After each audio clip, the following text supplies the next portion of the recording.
Terima kasih Anda masih menyaksikan debat ketiga calon gubernur dan calon wakil gubernur DKI Jakarta pemilihan tahun 2024. Ya, dan kita akan lanjutkan segmen ini. Ini merupakan masih dengan segmen tanya jawab antar pasangan calon. Namun sebelumnya kembali kami mengingatkan kepada masing-masing pasangan calon agar pertanyaan ini kemudian diajukan untuk paslon ataupun juga pasangan calon, bukan hanya untuk salah satu pribadi saja. Dan juga tentunya saat memberikan pertanyaan dan jawaban ini sesuai dengan tema debat kita pada malam hari ini, yaitu temanya adalah lingkungan, perkotaan, dan perubahan iklim. Serta kami imbau kepada para pasangan calon untuk tidak mengajukan pertanyaan yang bersifat sara, tidak menggunakan singkatan maupun istilah asing dan sejenisnya dalam mengajukan pertanyaan. Dan jika ingin menggunakan agar dapat menjelaskan terlebih dahulu.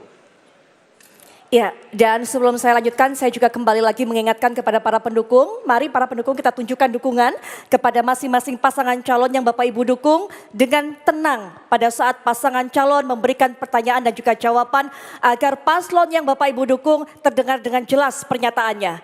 Baik, saya akan langsung saja lanjutkan dan persilakan kepada calon gubernur dan wakil gubernur nomor urut 1 Bapak Ridwan Kamil dan Bapak Suswono untuk memberikan pertanyaan kepada pasangan calon nomor urut 3 Bapak Pramono Anung dan juga Bapak Rano Karno atau Sidul. Waktunya masih sama Bapak, 1 menit sejak Bapak berbicara, kami persilakan.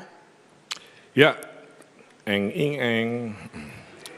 begini, Jakarta itu masalah utama di semua kota-kota di dunia adalah overpopulation, populasi yang tidak terkendali, Mas Pram, Bang Dul ya.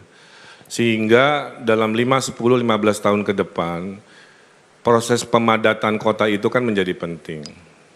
Ada 2 catatan yang ingin saya tanyakan. Bagaimana menghitung konsep koefisien luas bangunan untuk mengakomodasi pertumbuhan penduduk itu yang ideal buat Jakarta?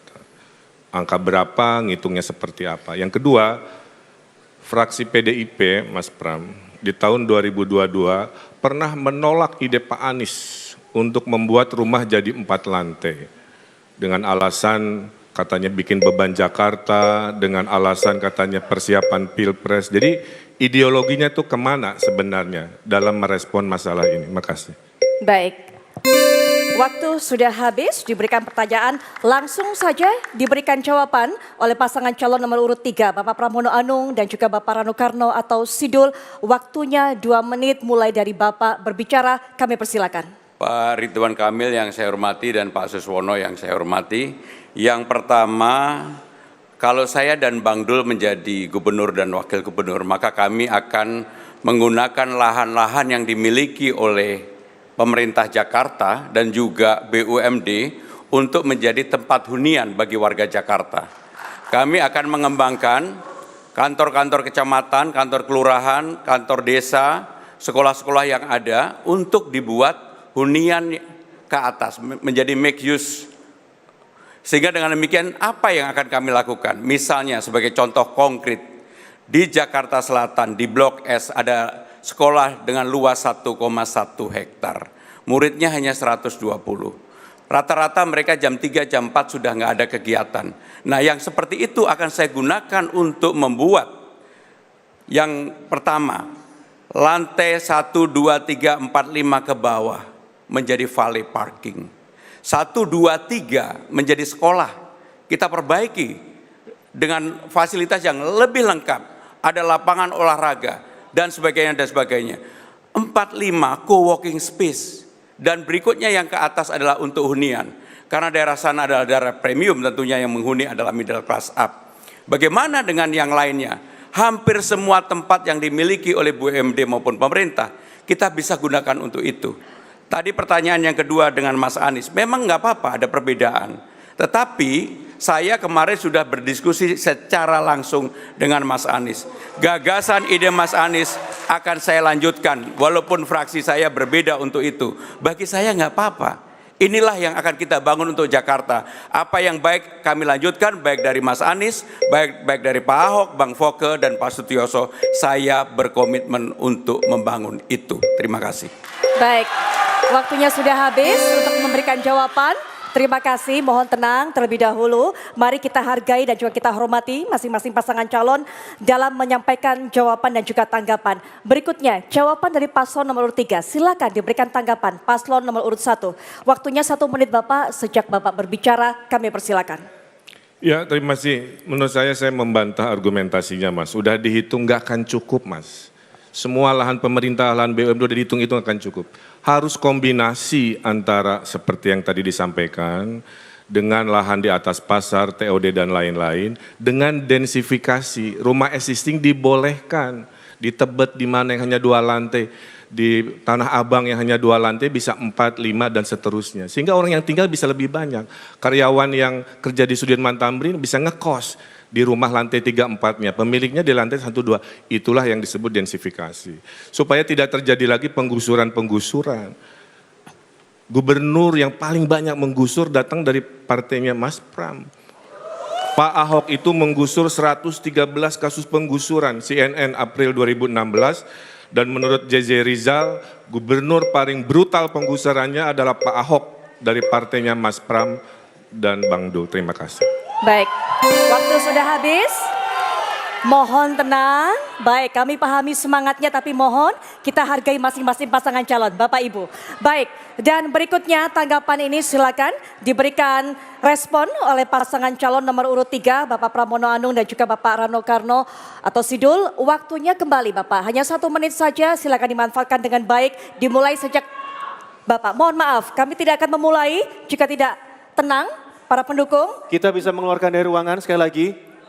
Sekali lagi kami mengeluarkan Anda ya. Baik.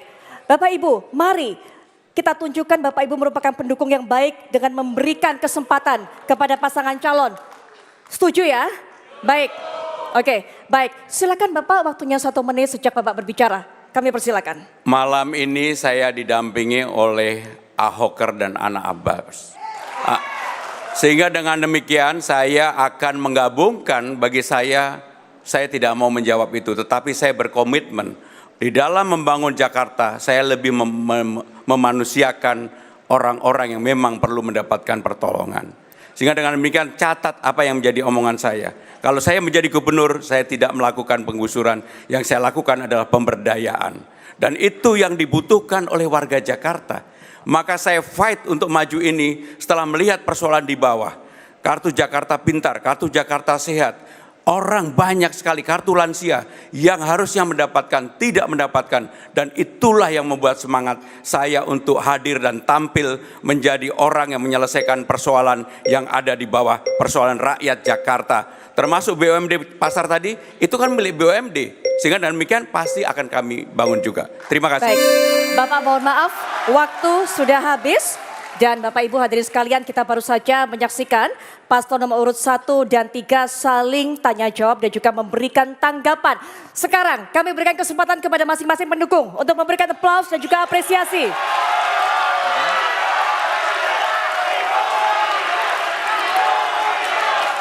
Baik, cukup Bapak Ibu, kita lanjutkan kembali. Cukup, kita lanjutkan kembali. Tolong beri kesempatan kembali untuk pasangan calon untuk bertanya dan juga menjawab serta memberikan tanggapan. Kami akan kembali memberikan waktu untuk memberikan apresiasi kepada pasangan calon. Terima kasih. Kita akan lanjutkan kembali. Baik, selanjutnya tanya jawab akan kami lanjutkan dan kali ini kami persilakan pasangan calon nomor urut 2, Bapak Dharma Pongrekun dan Bapak Kunwardana untuk bertanya kepada pasangan calon nomor urut 3, Bapak Pramono Anung dan juga Bapak Rano Karno atau Sidul. Waktunya 1 menit Bapak, dimulai sejak Anda berbicara, silakan. Bang Dul pernah mengusulkan di dalam debat kedua masalah SPBU terapung untuk di Pulau Seribu. Bapak maaf, kami ingatkan pertanyaan untuk pasangan calon bukan tertuju hanya salah satunya saja. Oh iya.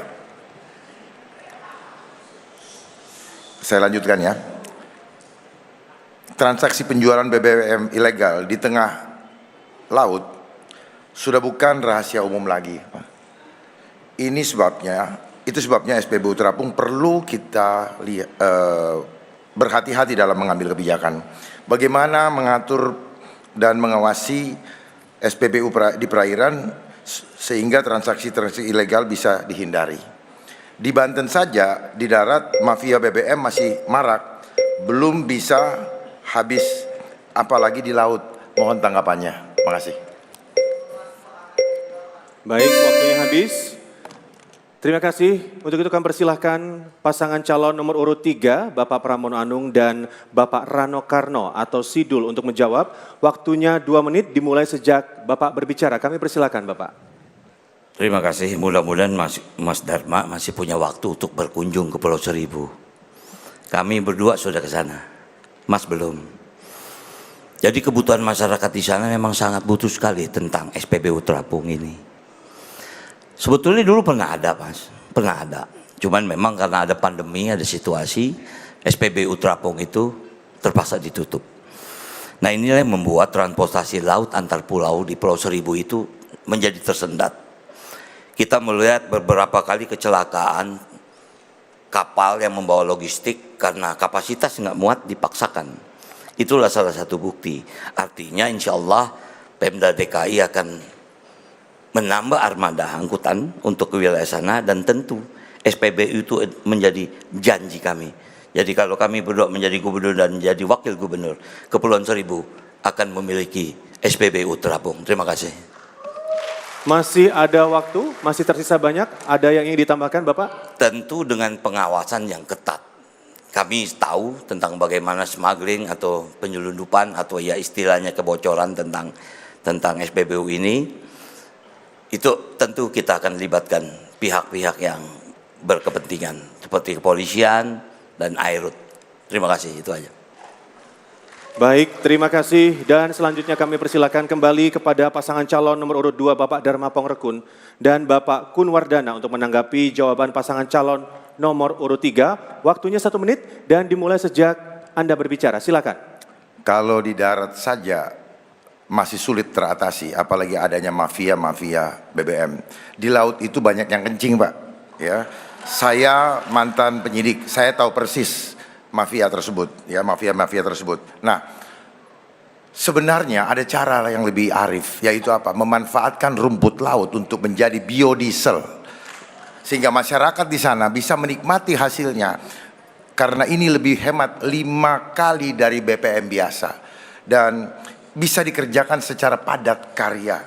Jadi saya tidak setuju dengan kebijakan atau rencana untuk SPBU terapung karena sebenarnya lewat rumput laut yang merupakan program dari Bapak Prabowo, mari kita sukseskan bersama karena program tersebut bagus untuk BBM mandiri atau energi mandiri untuk pengurangan emisi di Jakarta. Terima kasih. Waktunya sudah habis, tenang kembali. Kita masih akan melanjutkan sesi tanya jawab dan juga menanggapi. Dan selanjutnya kami persilahkan kepada pasangan nomor urut 3, Bapak Pramono Anung dan juga Bapak Rano Karno atau Sidul untuk merespon tanggapan dari pasangan calon nomor urut 2. Waktunya 1 menit, dimulai sejak Anda berbicara. Silakan. Terima kasih Mas Dharma, itu ide yang menarik. Tapi pengalaman saya di Provinsi Banten, saya membangun petani-petani rumput laut di sekitar daerah Bayah. Itu sangat sulit untuk menjadikan minyak atau apa bahan untuk transportasi. Agak sulit. Bisa tapi memerlukan waktu dan memerlukan teknologi yang besar. Nah artinya kenapa SPBU terapung ini bagi kami yang paling efektif dan paling efisien, karena sebetulnya ini masih ada armadanya. Tinggal kita revisi, kita renovasi, dan juga kalau SPBU terapung ini kapasitas itu terbatas, Mas. Nggak mungkin Pertamina akan mensuplai kebutuhan melebihi seperti di darat. Jadi daya tampung di sana pun ya kalau di belakang SPBU terapung pasti nggak lebih dari sekian ratus liter. Jadi mungkin itu. Terima kasih. Masih ada waktu? Ada yang ditambahkan Bapak? Baik, terima kasih. Dan baru saja kita menyimak paslon nomor 2 dan 3 saling tanya jawab dan juga memberikan tanggapan. Dan saatnya memberikan apresiasi untuk kedua pasangan calon nomor urut 2 dan juga 3. Silakan.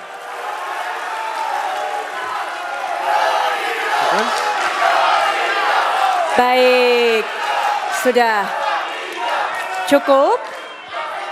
Baik, cukup Bapak Ibu. Baik, izinkan. Baik, Bapak mohon untuk duduk kembali. Bapak, kami akan melanjutkan sesi ini. Mohon duduk kembali. Baik, kita akan menuju ke sesi tanya jawab yang terakhir, yakni pasangan calon nomor urut 2, Bapak Dharma Pongrekun dan Bapak Kunwardana akan memberikan pertanyaan kepada pasangan calon nomor urut 1, Bapak Ridwan Kamil dan Bapak Suswono. Tapi sebelumnya kami ingatkan Bapak bahwa pertanyaan ditujukan kepada pasangan calon, bukan hanya untuk perseorangan ataupun juga salah satu pribadi saja. Baik, waktu untuk memberikan pertanyaan 1 menit dimulai sejak Bapak berbicara, kami persilakan. Kang Emil, Pak Sus. Saya pernah tinggal di Bandung, SMP di Bandung, saya pernah dinas di Bandung dari tahun 88 sampai 93. Saya paham betul Bandung. Saya penggemar Cihampelas. Kita ketahui bersama, Bapak punya ikon di Bandung adalah teras Cihampelas dengan proyeknya. Betul Pak ya? Nah, ternyata apa yang Bapak sudah imajinasikan, ya, imajinasi Bapak realisasikan, ternyata setelah pandemi COVID lagi, itu mati suri Pak. Dan para pedagang menjadi malas untuk meneruskan. Bahkan mereka sekarang berdagang di trotoar atau di emper-emper. Karena apa? Karena sepi tempatnya. Terima kasih. Masih ada sisa waktu Bapak, akan ditambahkan? Ya, bagaimana membuat itu mereka bisa bangkit kembali atau proyek-proyek lain? Baik, waktunya sudah habis untuk memberikan pertanyaan. Langsung saja kami berikan kesempatan kepada pasangan calon nomor urut 1, Bapak Ridwan Kamil, Bapak Suswono memberikan jawaban. Kami berikan waktu 2 menit sejak Bapak berbicara, kami persilakan. Terima kasih, saya senang ditanya itu, kan di viral-viral nggak masalah.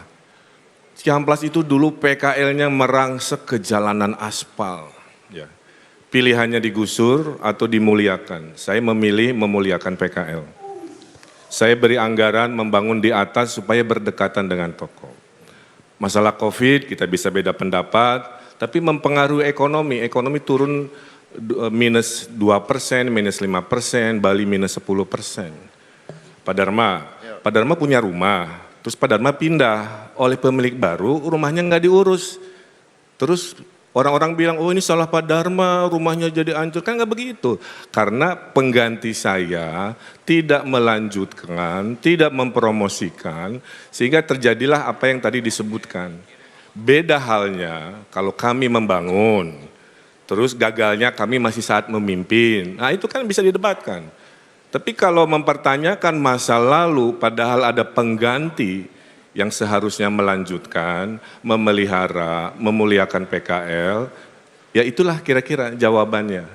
Maka menurut saya dalam konteks seperti ini baiknya kita tabayun untuk mengatasi persoalan jangan sampai berita-berita fabrikasi ya menjadi kesimpulan. Jadi waktu saya selama wali kota ramai, jadi poinnya adalah inilah kenapa keberlanjutan ya. Program Pak Anies, Pak Anies tolong sampaikan akan kami lanjutkan kalau kami terpilih. Pak Ahok sampai Bang Ali Sadikin. Itulah pentingnya kepemimpinan yang berkelanjutan. Pemimpin itu harus adil. Yang bagus dari masa lalu dipertahankan, KJP dipertahankan, ya kartu-kartu dipertahankan. Tapi yang belum ada izin kami hadirkan. Itulah konsep keberlanjutan yang kadang-kadang tidak ada ya dalam politik di daerah-daerah kita. Terima kasih. Baik, waktunya sudah habis untuk pasangan calon nomor urut 1 untuk memberikan jawaban. Silakan dari jawaban ini ditanggapi oleh pasangan calon nomor urut 2, waktunya 1 menit sejak Bapak berbicara, kami persilakan. Beda waktu Bapak masih wali kota dengan sudah jadi gubernur Pak. Waktu Bapak jadi wali kota, COVID belum ada Pak. Pandemi itu terjadi awal tahun 2020. Sebenarnya COVID ini tidak perlu terjadi kalau kita berani menyampaikan kepada pimpinan. Karena COVID inilah yang selama ini saya perjuangkan untuk menolak pandemi lagi. Karena saya tahu semua persoalan inflasi yang terjadi di bangsa ini by design Pak. Adanya deflasi terjadi inflasi. Adanya barang-barang import membanjiri, akhirnya apa? Produsen lokal tidak mampu lagi, pajak tinggi, pedagang belanja keluar. Akhirnya apa? Banyak ruang lapangan pekerjaan tidak ada gara-gara pandemi. Kemudian karena produsennya tutup, Lah, akhirnya daya beli kurang dan akhirnya pedagang pun tidak ada lagi yang beli. Makanya Tanah Abang juga drop hasilnya. Demikian, terima kasih. Baik, waktunya pas, sudah habis. Mohon tenang, kita berikan hak yang sama untuk pasangan calon lain untuk memberikan pernyataan. Baik, silakan untuk kemudian diberikan respon lagi atas tanggapan ini. Pasangan calon nomor urut 1 tentunya, waktunya 1 menit sejak Bapak berbicara. Kami persilakan. Ya, saya tidak akan fokus berdebat tentang COVID, Pak. Sudah lewat ya. Misalkan begini, Pak. Di zaman Pak Anies misalkan Tanah Abangnya sepi. Terus gubernur selanjutnya tidak mempromosikan. Gubernur selanjutnya tidak memuliakan pedagang Tanah Abang. Terus tiba-tiba media atau sekelompok orang menyalahkan Pak Anies. Padahal kan tugas gubernur selanjutnya untuk mencari solusi. Itulah yang disebut keberlanjutan kepemimpinan. Jadi poin saya, silahkan mengulik-ngulik masa lalu, nggak ada masalah. Karena saya bilang, seburuk-buruknya pemimpin adalah pemimpin yang tidak mau ngambil keputusan. Mendingan jadi pemimpin ngambil keputusan keliru diperbaiki, daripada diam pencitraan, takut salah, takut dibully, kemudian hanya duduk diam menunggu 5 tahun. Saya kira saya tidak begitu.